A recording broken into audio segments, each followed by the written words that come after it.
வருவாய் தருணமிதுவே அழைக்கிறாரே வல்ல ஆண்டவர் இயேசுவண்டை வருவாய் தருணமிதுவே அழைக்கிறாரே வல்ல ஆண்டவர் இயேசு.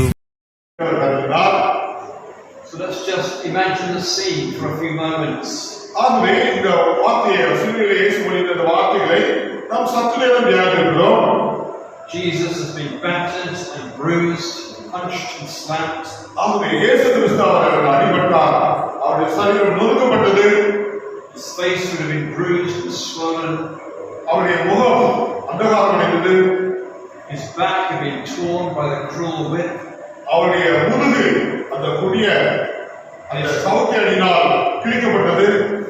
His head was crowned with a crown of thorns. ஆகவே தலையிலே முட்கிரீடம் சூட்டப்பட்டன.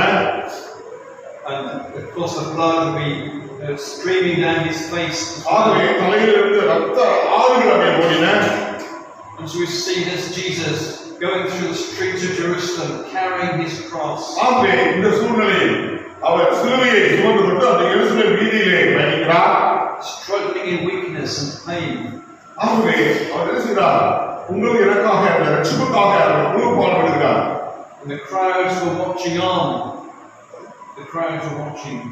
அந்த கூட்ட ஜனங்கள் அவரை என்ன செய்றாங்க பார்க்கறாங்க. But some of them thought that he must be some terrible criminal. ஒருவேளை அந்த ஜனங்கள் ஒரு முடிவு பண்ணாங்க, ஒரு பயங்கரமான குற்றவாளி என்று சொல்லி ஒரு முடிவு பண்ணாங்க.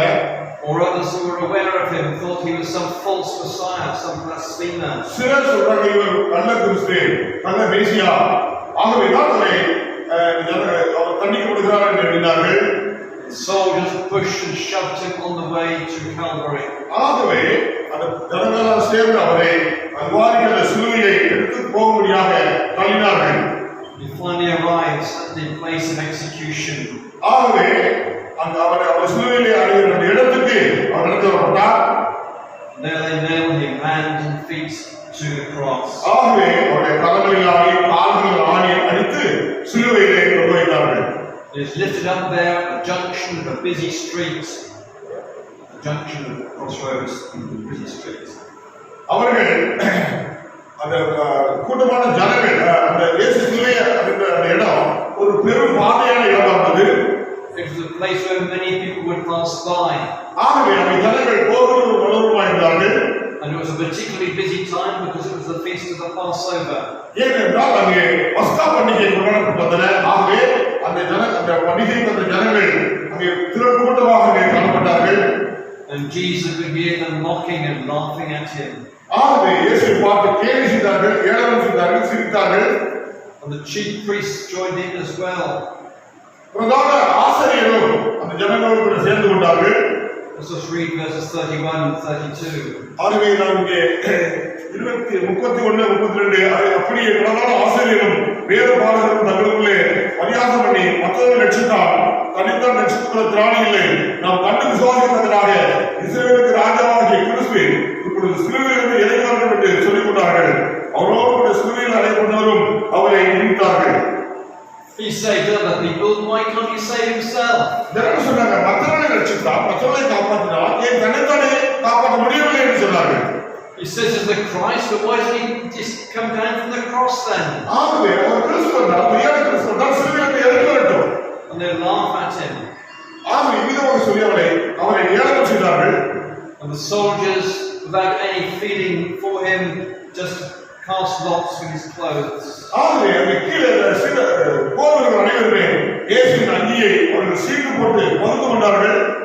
3 long hours passed by. ஆகவே 3 மணி நேரம் கடந்து விட்டன. And then at midday it becomes pitch dark. ஆனால் மதிய வேளையிலே அந்த மதிய சூரியன் பிரகாசிக்கிற அந்த நேரத்திலே ஆனால் அங்கு ஒரு பெரிய இருள் சூழ்ந்தது. And I suspect that it silenced the crowds. There was 3 hours of silence. ஆகவே அந்த இருள் சூழ்ந்தபடியாலே அடுத்த 3 மணி நேரம் அங்கே ஒரு நிசப்தம், அமைதி காணப்பட்டது. And finally the silence was broken by this cry.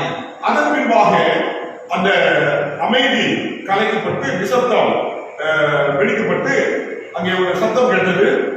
Eloi, Eloi, lama sabachthani. ஏலி ஏலி லாமா சபக்தானி என்ற My God, why have you forsaken me? என் தேவனே ஏன் என்னை கைவிட்டீர்?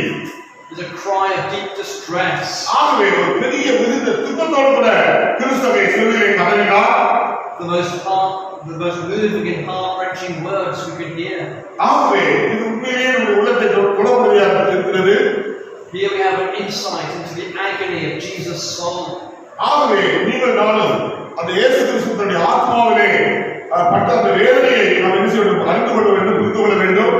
It was not just the physical pain he was going through, but spiritual agony. அவர் தன் சரீர வேதனையை மட்டுமல்ல, மாறாக ஆவிக்குரிய நிலையிலும் வேதனை அனுபவித்தார். It was Jesus who was so close to the heart of his Father. ஆகவே இயேசுவானவர் பிதாவிடம் நெருக்கமாக காணப்பட்டார். Never had there been a quarrel or contention between them. ஆகவே பிதாவுக்கு குமாரனுக்கு எந்த விதமான கசப்போ வெறுப்போ கிடையாது.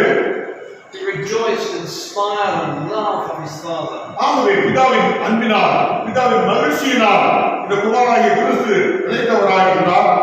Matthew 3:17 tells us what his Father thought of him. மத்தேயு 3:17 சொல்கிறது, அன்றியும் வானத்திலிருந்து ஒரு சத்தம் உண்டாகி, இவர் என்னுடைய நேசகுமாரன், இவரில் பிரியமாய் இருக்கிறேன் என்று உரைத்தது. But now he has abandoned him. ஆனால் இப்ப தேவனால் இயேசு கைவிடப்பட்டார். And we ask why? Why has God turned his face away?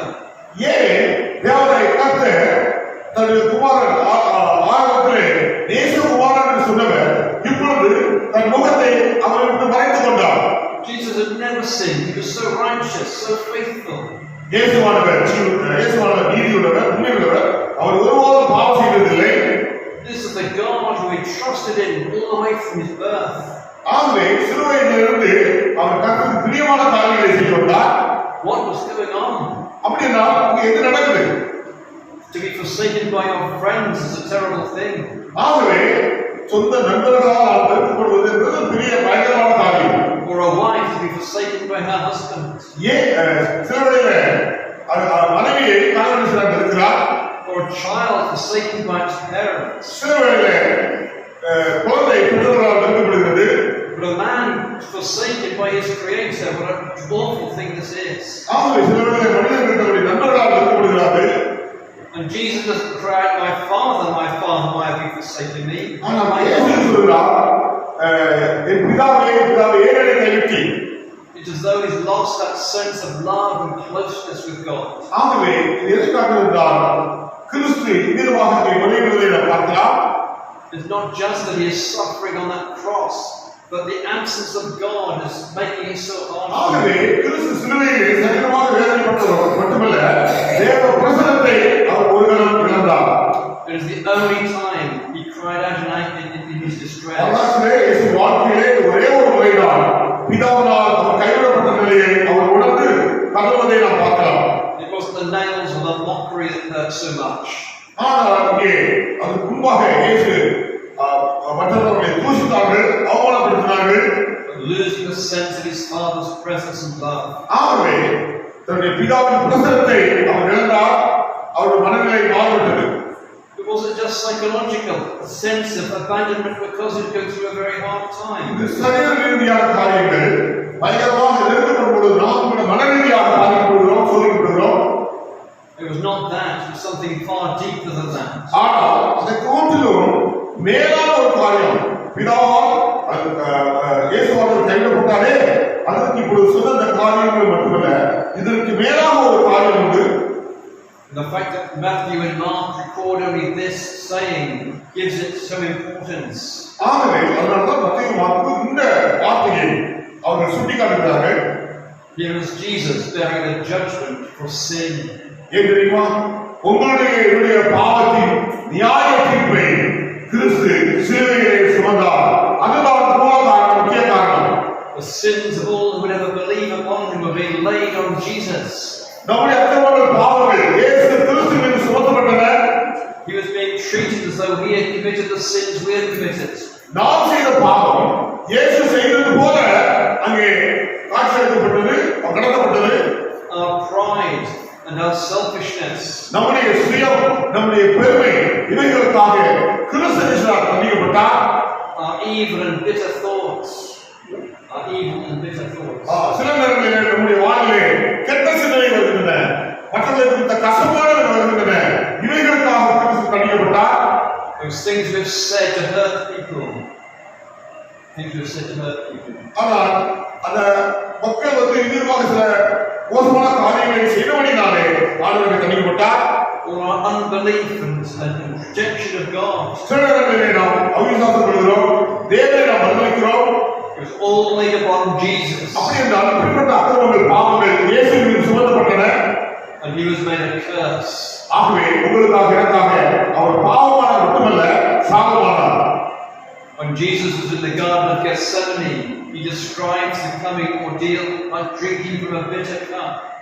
Our Gethsemane தோட்டத்திலே ஜெபிக்கும் பொழுது அங்கே ஆண்டவரே இந்த பாத்திரத்தை நீர் விடுவானால் நீர் செய்ய வேண்டும் என்று ஜெபித்ததை பார்க்கலாம்.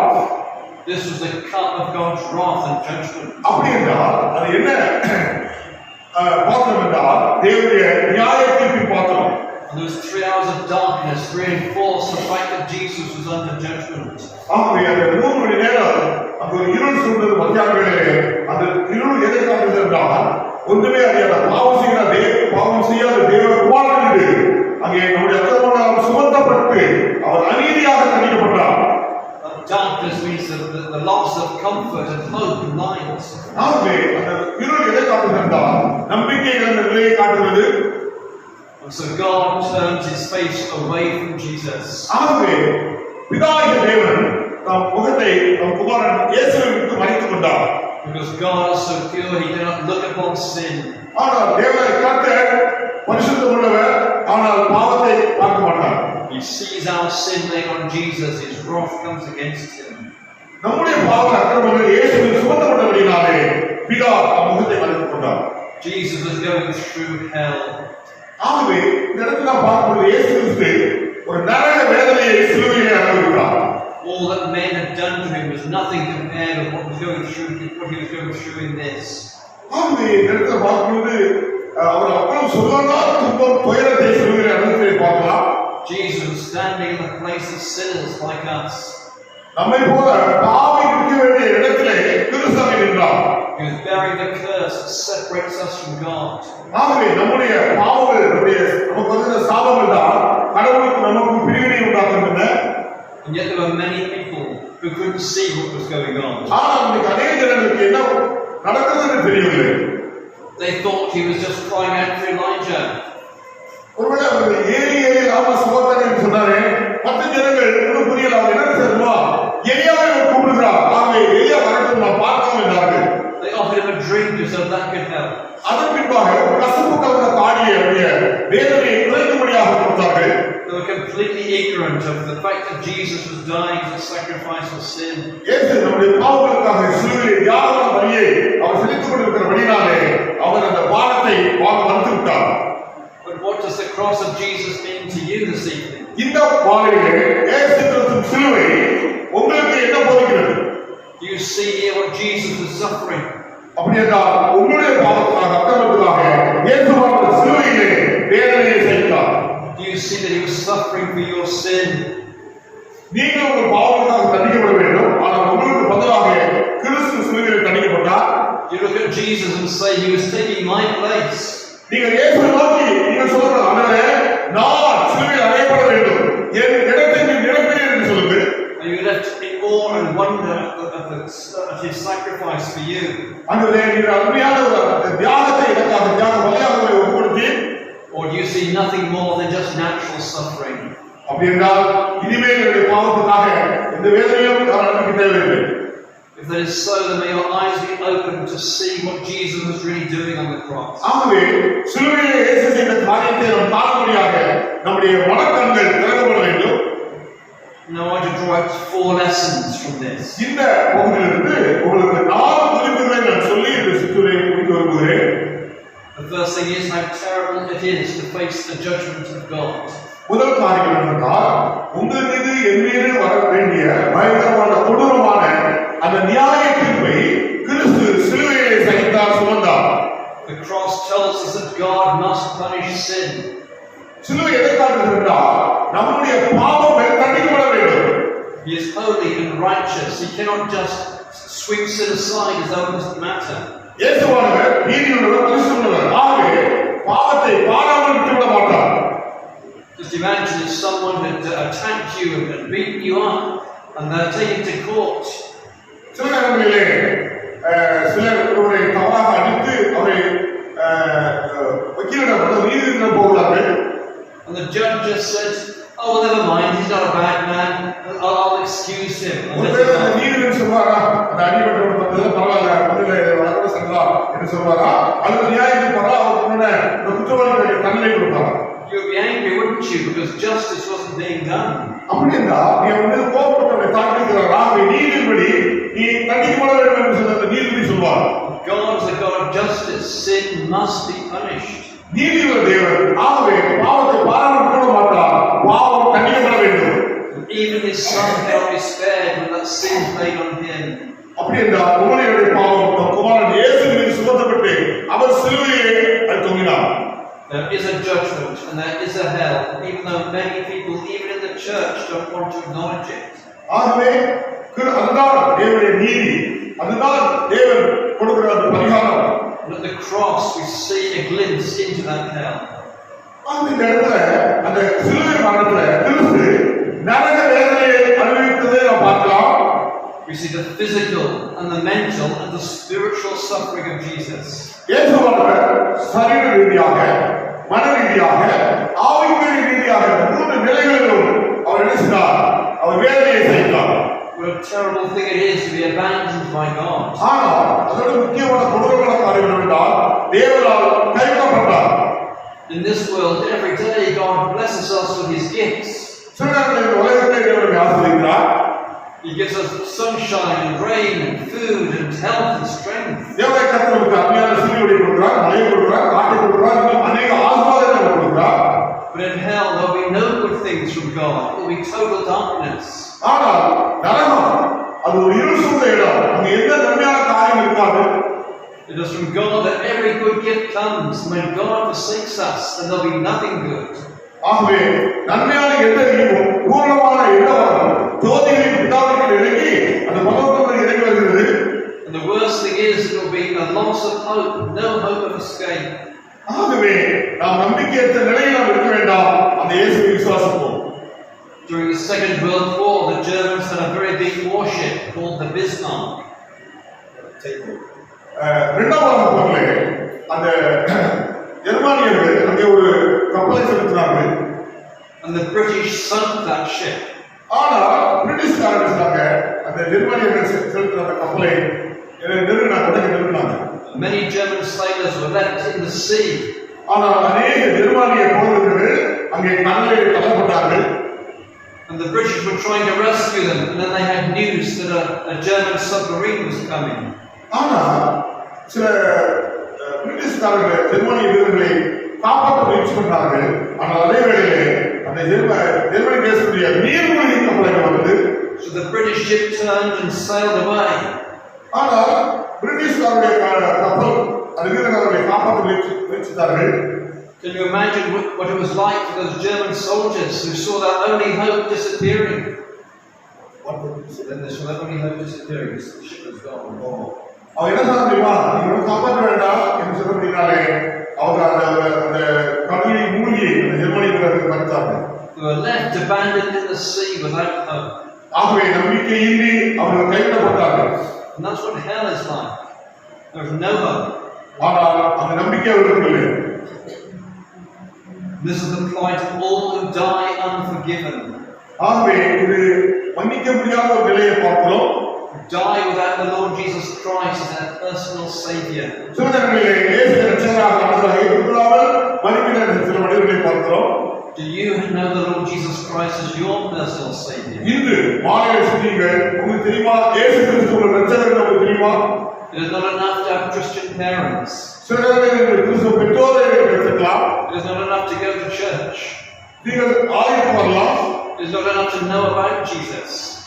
அவரை தலையத்தினால் அழைக்கலாம். You need to come to the Lord Jesus Christ in repentance and ask Him to forgive you and save you. மனதிலோடு கூட இயேசுவோடு ஆண்டவரே நான் சந்தான பாவி என்னை மன்னியுங்கள் என்று நீங்கள் ஆண்டவரிடம் சொல்ல வேண்டும். It is the most important thing in the world. இந்த உலகத்தில் இதுதான் மிக மிக முக்கியமான ஒரு காரியம்.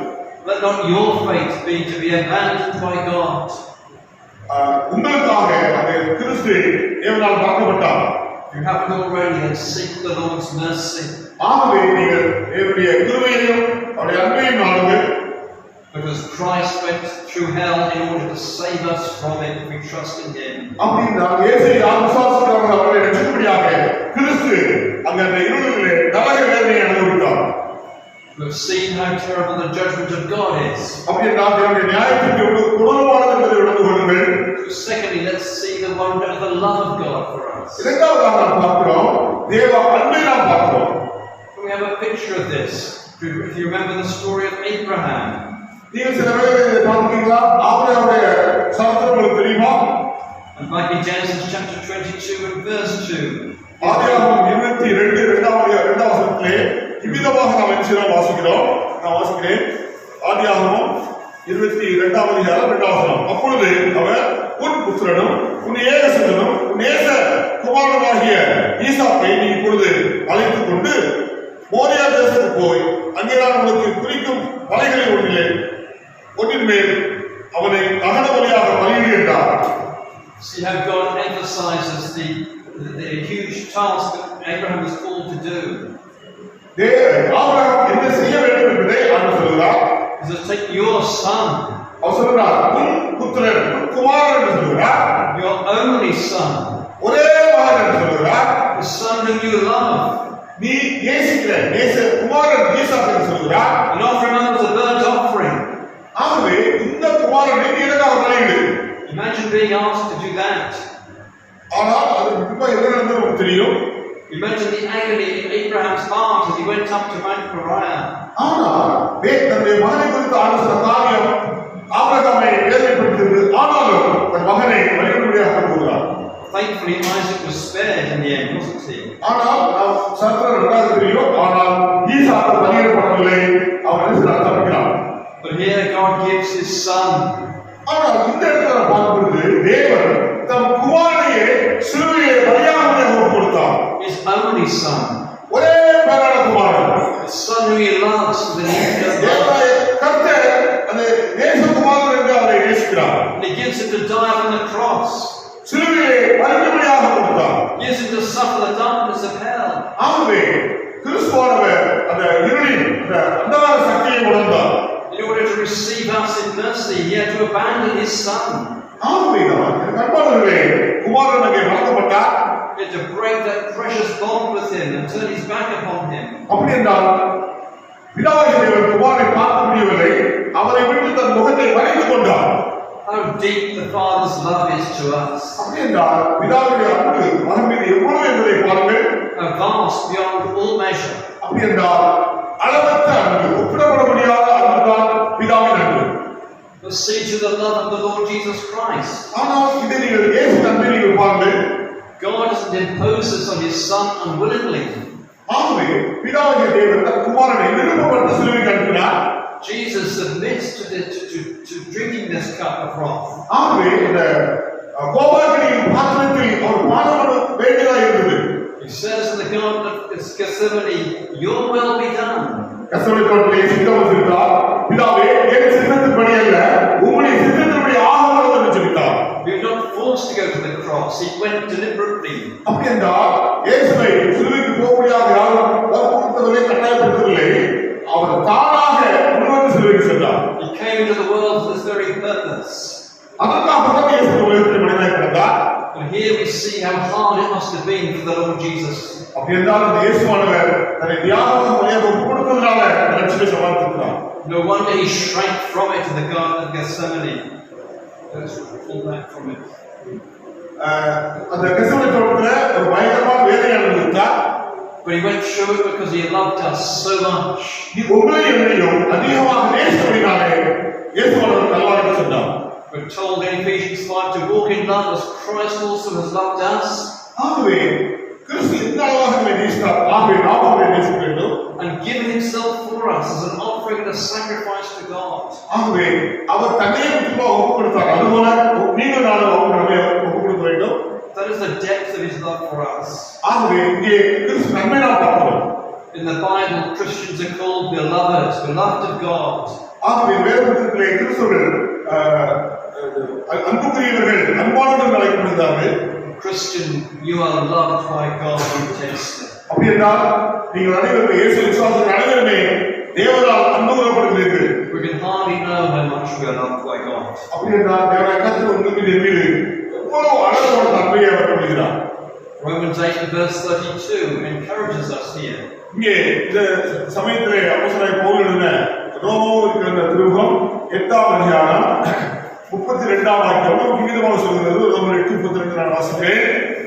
தம்முடைய சொந்த குமாரனும் பாராமல் நாம் எல்லாருக்காகவும் அவரை ஒப்புக்கொடுத்தவர் அவரோடு கூட மற்ற எல்லாவற்றையும் நமக்கு அருளாக இருப்பது எப்படி? If God didn't spare His Son, what will He keep back from you now? அப்படின்றால் தன் சொந்த குமாரனையே உங்களுக்கு எனக்காக சிலுவையில் ஒப்பு கொடுத்தாரே அப்படின்றால் அவரோடு கூட மற்ற எல்லா காரியங்களையும் அவர் கொடுக்க மாட்டாரா? Giving His Son was the biggest thing He could possibly do for us. ஆகவே தன் குமாரனை சிலுவையில் ஒப்பு கொடுத்தது ஒரு தலை சிறந்த ஒரு பெரிய காரியம். Everything else that God gives is a small thing by comparison. ஆனால் அதோடு கூட நாம் ஒப்பிடும் பொழுது கர்த்தர் நமக்கு கொடுத்த அநேக காரியங்களாம் சின்ன சின்ன காரியங்கள் தான். So let it be a reassurance to us, even in the hardest of times, that God's love will never fail. இதைத்தான் நாம் பார்க்கிறோம். தேவன் அன்பு மாறாது. தேவன் அன்பு ஒரு நாளும் இல்லாமல் போகாது. If He loved us enough to send His Son to the cross, He loves us still to give us what we need. தம் குமாரனை சிலுவையில் மறுபடியாக அனுப்பினாரே அதே தேவன் இன்னும் உங்களையும் என்னையும் நேசிக்கிறார். He will be there for us. உங்களுக்காக அவர் இருக்கிறார். And He will be our sufficiency. He will be sufficient for us, enough for us. ஆகவே அவர் போதுமானவர். So we can be sure that whatever it feels like, God still loves us. அப்படி என்றால் அவர் என்ன காரியம் செய்தாலும் ஆண்டவர் நம்மை நேசிக்கிறார். And again, if anybody here is not yet a Christian, or just see the lengths that God went to save you. அப்படி என்றால் யாராவது இயேசு ஏற்றுக்கொள்ளவில்லை என்றால் இந்த நேரம் இயேசுவை வாருங்கள். இயேசு சிலுவையில் செய்த காரியத்தை பார்த்து ரட்சிக்கப்படுங்கள். See the depth of His love for undeserving people like us. அப்படி என்றால் கிறிஸ்துவின் சிலுவை மரணம், கிறிஸ்துவின் அன்பு பாவிகளாகிய நம்மை ஊக்கப்படுத்துகிறது, நேசிக்கிறது. And don't just ignore that love or turn away from it. ஆகவே இந்த அன்பை நீங்கள் நிராகரிக்க வேண்டாம். இந்த அன்புக்காக நீங்கள் அவருடன் வாருங்கள். What a terrible thing it would be to turn our back upon the God of love like this. அன்பின் தேவனை ஒருபோது நீங்கள் மறக்க வேண்டாம். You have seen the reality of God's judgment. You have seen the wonder of His love. ரெண்டு காரியம் பார்த்தோம். தேவனுடைய நியாயத்தின் சிலுவை அங்கே செலுத்தப்பட்டது. இரண்டாவதாக இயேசுவானவர் அன்புள்ளவராக தன் அன்பை உங்களுக்காக எனக்காக புரிந்தார். And thirdly, we see that Christ was forsaken, that we should never be forsaken. மூன்றாவதாக இயேசு ஏன் கைவிடப்பட்டார் தெரியுமா? நீங்கள் நானும் ஒருபோதும் கைவிடாத நிலையை அடைய வேண்டும் என்பதற்காக. This follows on from what we were just saying about the love of God. ஆகவே இதுதான் தேவனுடைய அன்பின் ஆழத்தை அவர் காட்டுகிறது. God forsook His Son that He might receive us forever. தேவன் தன் குமாரனை சிலுவையிலே அனுப்பினது உங்களையும் பாவத்திலிருந்து ரட்சிக்கும்படியாக. Jesus took our sin which separated us from God and paid for it in full. தேவன் அதாவது நம்முடைய பாவம் தேவனை விட்டு பிரித்தது. ஆனால் அந்த பிரித்த அந்த பாவத்தை கிறிஸ்து சிலுவையிலே சுமந்தபடினாலே இப்பொழுது நான் கிறிஸ்துவோடு கூட ஒன்றித்து ஐக்கியப்படுகிறேன். If we trust in Christ, all that sin has been forgiven and removed. அப்படி என்றால் என் பாவம் முற்றும் கழுவப்பட நான் இயேசுவை விசுவாசிக்க வேண்டும், நம்ப வேண்டும். There is nothing now between us and God. ஆகவே இதுதான் தேவனாகிய கர்த்தர் கொடுக்கிற ஒரு பெரிய சிறந்த காரியம். இதை பார்க்கிறோம் வேறொரு காரியம் அல்ல. Nothing to stop God's smile of love and favor to rest upon us. ஆகவே உங்களுக்காக எனக்காக கிறிஸ்து மீதுமாக அன்பை பொழிந்திருக்கிறார். Jesus drank that bitter cup of wrath that we might drink the cup of God's blessing. நீங்கள் நானும் ஆசீர்வாதத்தின் அந்த பாத்திரத்தை அருந்தும்படியாக இயேசுவானவர் அந்த கசப்பான பாத்திரத்தை ஏற்றுக்கொண்டார் சொல்லுவீங்க. We can be sure that God will never abandon us. He will never turn against us. இது என்ன சொல்கிறது? என் தேவனை காத்ததை நான் நம்புகிறது, விசுவாசிக்கிறது. அவர் என்னை ஒருபோதும் கைவிட மாட்டார். Whatever may happen in life, God is always there for us. அப்படி என்றால் வாழ்க்கையில் நடக்கிற எத்தனை காரியங்களை அவர் பார்த்து கொண்டிருக்கிறார் என்பது கைவிட மாட்டார். He has embraced us in His arms of love in Christ. அவருடைய அன்பின் கரங்களால் உங்களை என்னையும் அவர் அணைத்துக் கொள்கிறார். He will never forget us. அவர் ஒருபோதும் நம்மை மறக்க மாட்டார். He will never condemn us for our sin. நம்முடைய பாவங்களுக்கு தக்கதாக எந்த காரியத்தை செய்ய மாட்டார். Even though we let him down so often. சில நேரங்களிலே அவருக்கு நாம் எதிர்த்து சில காரியங்கள் செய்கிறோம், ஆனாலும் அவர்களை அன்பிற்காக மன்னிக்கிறார். When we sin and feel so guilty and feel that God is going to turn against us, he won't do that. சில நேரங்களிலே நாம் சில தவறுகள் செய்து குற்றவாளிகளாக காணப்படுகிறோம், ஆனாலும் குற்றத்தை அவர் மன்னித்து மகனாக ஏற்றுக்கொள்கிறார். God won't forsake us in times of suffering. ஆகவே நாம் கஷ்டப்படுகிற சூழ்நிலையிலும் அவர் நம்மை கைவிடாத தேவனாக இருக்கிறார். No matter what tribulation and trials we go through, God will be there and still loving us. நாம் துன்பத்தின் மத்தியிலும் சோதனையின் மத்தியிலும் வேதனை மத்தியிலும் கடந்து பொழுது தேவனை கர்த்தராக இருந்து நம்மை தாங்குகிறார். Nothing will separate us from his love. அப்படி என்றால் இந்த உலகத்தில் கிறிஸ்துவை நம்மை விட்டு பிரிக்க முடியாது. எந்த காரியமும் கிறிஸ்துவை நம்மை விட்டு பிரிக்க முடியாது. The devil can't turn God against us. சாத்தான் என்னை கிறிஸ்துவை நம்மை விட்டு பிரிக்க முடியாது. Persecutors can't turn God against us. உபத்திரவங்கள் கிறிஸ்துவை நம்மை விட்டு பிரிக்க முடியாது. The whole world cannot turn God against us. இந்த உலகம் முழுவதும் எனக்கு எதிராக வந்தாலும் கிறிஸ்துவை நம்மை விட்டு பிரிக்க முடியாது. God's pledge of love at the cross stands forever. அப்படி என்றால் கிறிஸ்துவின் அன்பு என் மீது நிலைத்திருக்கிறது. And then fourthly, கடைசியாக இறுதியாக don't take forgiveness for granted. இயேசுவின் மன்னிப்பை நீங்கள் சாதாரணமாக நினைக்க வேண்டாம். It's possible for us sometimes as Christians to think little of sin. சில நேரங்களில் நான் கிறிஸ்துவ செய்துப்பா சில பாவம் செய்துட்டு இது எல்லாரும் செய்த பாவம் தானே என்று நாம் சாதாரணமாக நினைக்கிறோம். To think, well, God forgives anyway, it doesn't really matter that much. ஒருவேளை மற்றவங்க இதே பாவம் செய்றாங்க, நானும் செய்றேன், இதெல்லாம் ஒரு பெரிய பொருட்டு என்று சொல்ல வேண்டுகிறோம். And then we sin all too easily. அதை நாம் விஷயம் லேசாக எடுத்துக்கொள்கிறோம். And we just expect God to forgive us and it doesn't really matter. ஆனால் இயேசுவை வந்து அவர் நம்மை ரட்சிக்கும்படியாக அவர் எதிர்பார்க்க வேண்டும். But when we're tempted to sin, look at what it cost Jesus to save us from sin. அப்படி என்றால் நாம் சொல்கிற பாவங்களை நாம் சோதிக்கப்படுகிறோம். அப்படி சோதிக்கப்படும் பொழுது கிறிஸ்து சிலுவையிலே உங்களுக்காக எனக்காக என்ன காரியம் செய்தார் என்பதை நாம் கண்டு உணர வேண்டும். Look once again at the cross and see what sin, our sin did to Jesus. கிறிஸ்துவை சிலுவைக்கு கொண்டு சென்றது உங்களுடைய என்னுடைய பாவம். Feel the darkness that enveloped him that afternoon. அவர் அந்த மரண வேதனையை அனுபவித்து அந்த இருளின் அதிகாரத்துக்குள்ளாக வந்தார். Hear that agonizing cry piercing the silence. அப்படி என்றால் மிகுந்த மனவேதனையையும் சரீர வேதனையையும் மனவேதனை வேதனையும் அடைந்தார். See Jesus crushed for you. ஆகவே கிறிஸ்துவை நீங்கள் ஆழமாக நம்புங்கள். Jesus was cursed that you might be blessed. நீங்கள் நானும் ஆசீர்வதிக்கப்படுவதற்காக இயேசு சாபமாக சலிக்கப்பட்டார். That you might be saved from sin, that terrible evil. பயங்கரமான பாவ தண்டனையிலிருந்து நீங்கள் ரட்சிக்கும்படியாக நீங்கள் மீட்கப்படும்படியாக கிறிஸ்து சிலுவைக்கு சென்றார். Never forget the cost. இந்த கிறிஸ்து சிலுவையில் சென்ற விலையை அவருடைய ரத்தம் விலைக்கரையாக செலுத்தப்பட்டதை நீங்கள் ஒருபோதும் மறக்கக்கூடாது. Don't take sin lightly. அப்படி என்றால் பாவத்தை எளிதாக நீங்கள் எடுத்துக்கொள்ள வேண்டாம்.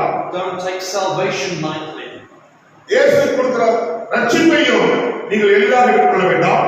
You see the awful sinfulness of sin there at the cross. அப்படி என்றால் சிலுவையிலே பாவ கொடூரத்தை இயேசு சுமந்து உங்களுக்கு ரட்சிப்பை கொடுத்திருக்கிறார். So don't think it doesn't really matter if I sin. அப்படி என்றால் அந்த பாவத்தை நான் லேசாக எடுத்துக்கொள்ள கூடாது. It's a small thing if I do a bit of gossiping. பாவம் லேசான காரியம் இல்லை, சின்ன காரியம் சொல்லி நான் அசால்ட்டாக இருக்கக்கூடாது. Never mind if I think those evil and immoral thoughts. ஆகவே நம்முடைய உள்ளங்களிலே மோசமான கெட்ட எண்ணங்கள் வருகின்றன. What does it matter if I look down upon others? சில நேரங்களில் சோதனை லேசாக எடுத்துக்கொள்கிறோம், செய்யக்கூடாது. Does it really matter if I hurt someone with my tongue? ஆகவே அது ஒரு சாதாரண காரியம் தானே, இது எல்லாரும் நினைக்கிறது தானே என்று நாம் எடுத்துக்கொள்ளக்கூடாது. I just say, well, God will forgive me, it doesn't really matter. ஆகவே இந்த காரியங்களை அவர் மன்னிக்கக்கூடியவராக இருக்கிறார். No, but remember, it cost the blood of the Lord Jesus Christ to ஆகவே save us. இயேசு இரட்சகர் என்பதை ஒவ்வொருவரும் அறிந்து கொள்ள வேண்டும். So how can we sin against the Lord? We must ask, how can I? We must ask ourselves, how can I sin against you, Lord? அப்படி என்றால் இப்படி அன்பு கூர்ந்து எனக்காக சிலுவையை மறித்தாரே, என்னை மீட்பதற்காக எனக்கு ஆசீர்வாதத்திற்காக சிலுவையை மறித்தாரே, அப்படி என்றால் அவருக்கு எதிராக நான் எப்படி பாவம் செய்ய துணிகிறேன் என்பதை நான் எண்ண வேண்டும். Learn to hate the sin that cost Jesus so dear. ஆகவே இயேசு இரட்சகர் பாவத்தை வெறுத்து விடுங்கள். Let it cause us to love Him more. ஆகவே நாம் அவரை அதிகமாய் அன்பு கூர்வோம். and to love the ways of righteousness more. அவருக்கு மீது அவருக்கு நாம் அதிக நீதியுள்ளவர்களாய் காணப்படுவோம். Let's remember the costliest thing that we have been given is our salvation. அப்படி என்றால் கிறிஸ்து ரத்த விலைக்கரையும் செலுத்தி உங்களுக்காக எனக்காக ரட்சிப்பை சம்பாதித்திருக்கிறார். See here just what it cost our Savior. ஆகவே இவ்விதமாக விலைக்கரை கொடுத்து சம்பாதித்ததுதான் அந்த ரட்சிப்பு அவர்களுடைய ரட்சகர். May we respond with thankful love. ஆகவே அவருடைய அன்பிலே நாம் முன்னிலைகளாய் காணப்படுவோம். Amen. ஆமென்.